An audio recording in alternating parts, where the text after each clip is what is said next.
지난해 코로나19가 전 세계로 확산되면서 세계보건기구에서는 코로나19의 세계적 대유행을 선언했으며 무서운 속도로 번지는 코로나19 탓에 여러 국가들이 국경을 봉쇄하는 조치를 속속 발표하였습니다.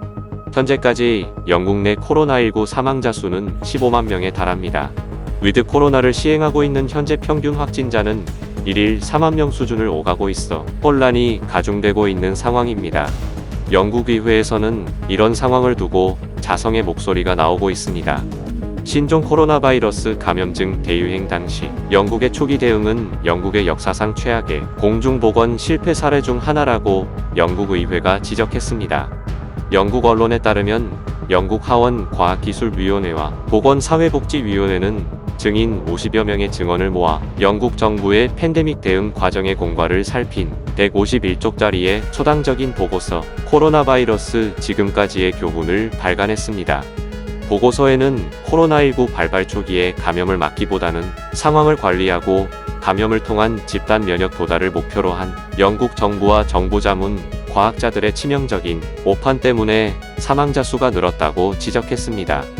이 같은 접근 방식은 독감 대응 방식에 기반을 둔 것으로 코로나19 발발 초기에 즉각적으로 국경을 통제한 아시아 국가들과는 달리 전면적인 봉쇄 시행을 늦춰 사망자 증가로 이어졌다는 것입니다.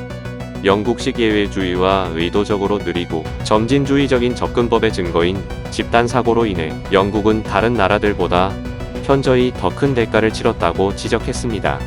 보리스 존슨 영국 총리는 정부의 코로나19 대응을 조언하는 비상사태 과학자문그룹이 코로나19 대응을 논의하기 위해 처음 모인 지 2개월이 지난 작년 3월 23일에서야 전면적인 봉쇄 명령을 내린 바 있습니다.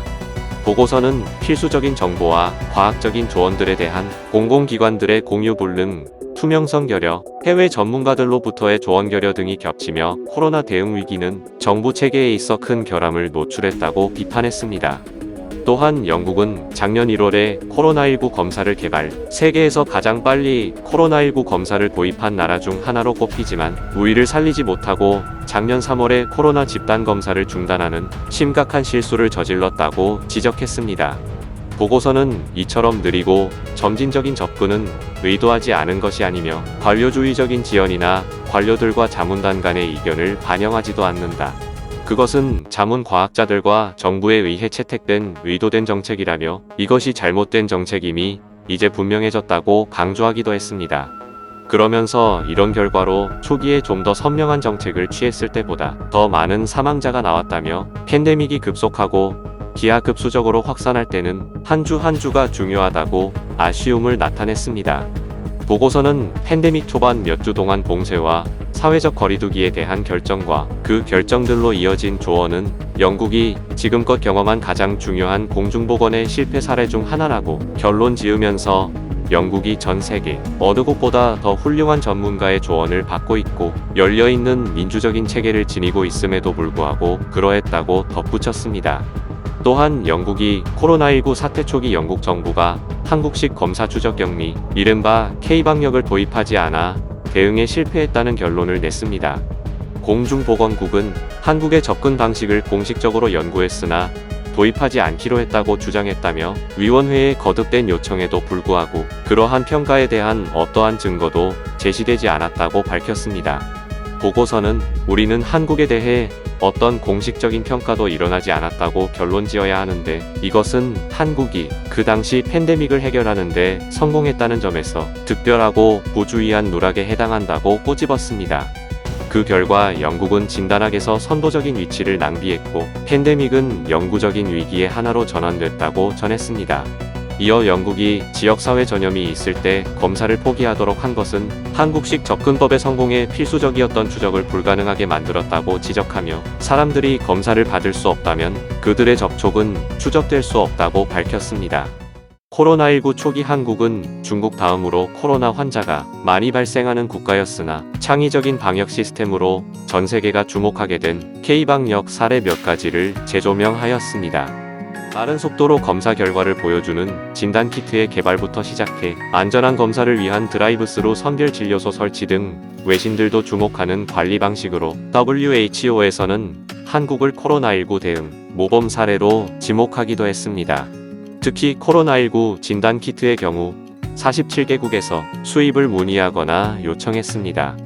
한국의 선진적인 방역 시스템에 대한 이야기를 해보자면 코로나 관련 애플리케이션을 빼놓을 수 없습니다. 지난 1월 말 코로나19의 현황을 지도에 표시해 보여주는 코로나맵이 처음 공개되며 이목이 집중된 바 있습니다. 질병관리본부에서 공유하는 데이터를 기초로 확진자의 숫자나 이동 경로 등을 알리며 일반에게 유용한 정보를 제공했다는 측면에서 그 의미가 컸습니다. 마스크 수급을 안정화시키고자 고안된 마스크 오부제의 시행에 따라 등장한 마스크 알림이 앱도 있습니다. 공적 판매처에서 마스크를 구하기 위한 대기 행렬이 줄을 잇는가 하면 재고가 없어 허탕을 치는 사례가 빗발치자 공적 판매처의 마스크 보유량 등을 확인할 수 있는 서비스를 개발한 것입니다. 마스크 알림이 외에도 마스크맵, 마스크 스캐너 등 민간 어플 개발사들이 하나둘 참여해 재고 현황 서비스를 함께 제공하고 그 외에도 주요 포털에서 공적 판매처의 재고를 확인할 수 있게 됨으로써 마스크 구입과 관련된 시민들의 불편함을 해소하는 데 도움이 되었습니다. 뿐만 아니라 자가격리 앱도 현장에서 활용되었습니다. 행정안전부에서 각 지자체에서 맡고 있는 자가격리자 모니터링 업무를 지원하고자 관련 서비스를 제공한 것으로 정해진 시간에 푸시 알람이 오면 격리자가 자신의 증상 유무를 자가 진단해 항목별로 체크해 전송해야 하고 또 위치정보 시스템에 기반해 격리 장소에서 이탈할 경우 경보음이 울리는 기능이 있습니다. 한편 현직 군의관이 코로나19 감염 여부를 진단해 볼 수 있는 애플리케이션을 제작하는데 성공하기도 했습니다. 국군의무사령부 국방의료정보체계 성능 개선 TF팀 진료정보 담당 허대위가 개발한 코로나19 체크업 앱은 코로나19 바이러스 감염이 의심스러울 때 증상을 입력하면 자신이 선별진료소의 정밀검사를 받아야 하는 대상인지 알 수 있게 해주는 자가진단형 앱입니다. 중앙방역대책본부의 코로나19 대응 지침 및 선별진료소의 의사, 코로나19 확진 환자를 치료한 경험이 있는 의사들과 상의해 제작한 가이드 서비스입니다.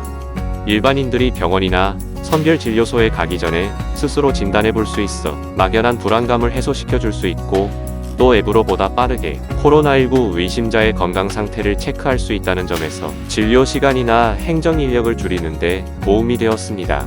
코로나19 체크업 앱으로 자가진단을 해볼 수 있어 몇 가지 질문 항목으로 구성되어 있으며 이 질문에 주어진 답을 체크해가는 과정에 기초해 코로나19 검사 권고 수준이 제시되는 방식입니다.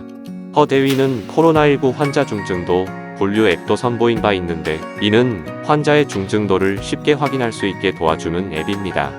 확진자 동선부터 자가진단까지 코로나19를 극복하기 위한 대응 노력에 IT 기술들이 적용되어 한국의 발달한 ICT가 코로나19 사태에 유용하게 활용되었습니다.